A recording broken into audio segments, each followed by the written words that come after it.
Hello and welcome to Behind the Poem. I'm Caroline Rothstein and this week's piece is called Chicago Bulls, a Monologue. And yes, I am wearing my dead brother's Jordan jersey and that's why I'm sharing the piece today. Today is the 20th anniversary of my younger brother Josh's death. He was hit by a car and killed in 2002. He was 15 at the time. And I wrote this piece in 2011 to honor Josh and other loved ones who have passed, and the greatest basketball team of all time. So, enjoy. It was the night before the summer solstice in 1993. There were 3.9 seconds left on the clock. It was one of the greatest moments of my childhood. My entire outfit was from the Limited 2. A white cotton shirt with pleated clown collar neckline and short purple shorts. We were in my dad's office at the front of the house. We called it the den. Wood everywhere with a black leather couch, chair, and ottoman. One window overlooked the driveway. The other two overlooked my neighbor's basketball hoop. Basketball was everywhere in those days. There was no greater time in the history of sports or childhood to grow up than in northeastern Illinois in 1993. Well, it was compromised for plenty. But if you lived in the northern suburbs like I did, sheltered in a privileged bubble from Chicago proper, it was a seemingly good life. The greatest hero of all time lived 15 minutes up the highway. And when I saw games at the now demolished Chicago Stadium, I saw him up close and personal with the other legends. Horace Grant was my favorite. Perhaps it was because my baby nurse's name was Emma Grant, and I liked to make referential connections at an early age. In fact, one of the 2 times I ever got in trouble in school was in 2nd grade when my class saw a presentation about Greek mythology and labyrinths, after which my teacher told everyone to stay in their seat. I must not have heard her because I started weaving through the auditorium seats because I noticed that they looked like a Greek labyrinth. I have a major itch in my eye and I'm not going to stop the recording. We're just going to keep going because this is live art, people. Live art that's being filmed. And I noticed that the auditorium seats looked like a Greek labyrinth, so I started weaving through them. Duh, intellectual curiosity. She punished me alongside several regularly rambunctious, troublemaking boys who had also left their seats. I messed up the phrasing here, but they were just rambunctious, not intellectually curious. I already ruined the punchline. I'm not gonna stop the recording. We're gonna keep going, we're gonna keep going, we're gonna keep going. That's life, people, that's life. I became a classical studies major in college and had seasons tickets for Penn basketball all 4 years. At first, it was an homage to my childhood, but by junior and senior year, I had friends on the team.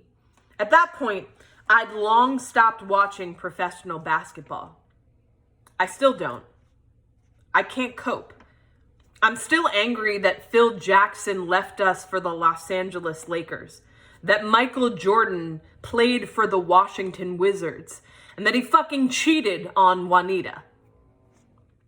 Everything was still untainted in 1993. Pat Riley was Coach of the Year. And while I always thought he looked like a sleazy motherfucker, I respected him because he coached Patrick Ewing. See, 10-year-old white ballerina Jewish figure skaters, 10-year-old white Jewish ballerina figure skaters, I mean, really, it can go in any order, figure skaters didn't obsess about basketball the same way most fans did. I thought about the random shit, the aesthetics, the subtle connections, not the stats. Like, I loved the way Hakeem Olajuwon sounded on my tongue. And I never understood why the best player in a state I thought was entirely Mormon, with a team name shared with music that originated in Southern Black communities in the early 20th century, was some floppy-haired white dude from Gonzaga University named John Stockton.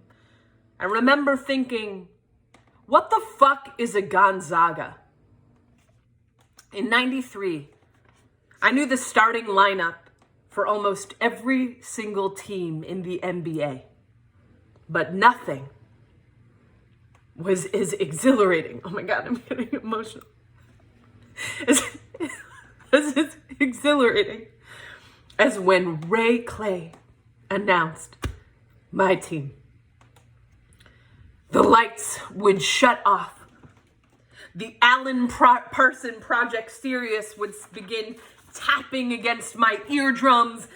Da na na na na na na na na na na na na na, bum bum. A handful of spotlights massaged the crowd, pausing on the 91 and 92 championship banners. The mascot's cartoon head flashed in bright red lights on the Jumbotron. And now, this starting lineup for your world champion Chicago Bulls. Clay elongated the "and" with a grunting grind. His Midwest lilt punctured starting, and Chicago, we stood, clapping, cheering, together. In forward from Clemson, 6'10", Horace Grant. 6'7" forward from Central Arkansas, Scottie Pippen. The man in the middle from San Francisco, Bill Cartwright. A 6'2" guard from Iowa, B.J. Armstrong. From North Carolina, at guard, 6'6", Michael Jordan. And then the delayed, awkwardly less enthusiastic and far more diplomatic, the head coach of the Bulls is Phil Jackson, added at the end. I still get chills when I watch archival clips. So emotional.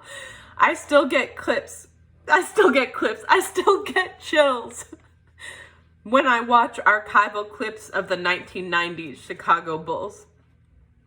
It was the golden age of Rome before the Twin Towers collapsed, before Carrie died of leg cancer, and Uncle Bob died of AIDS, and Kat asphyxiated in her sleep, and Josh got hit by a car, and Shay and Sam died in a porch collapse, and Helen died of lung cancer, and Chris died by suicide.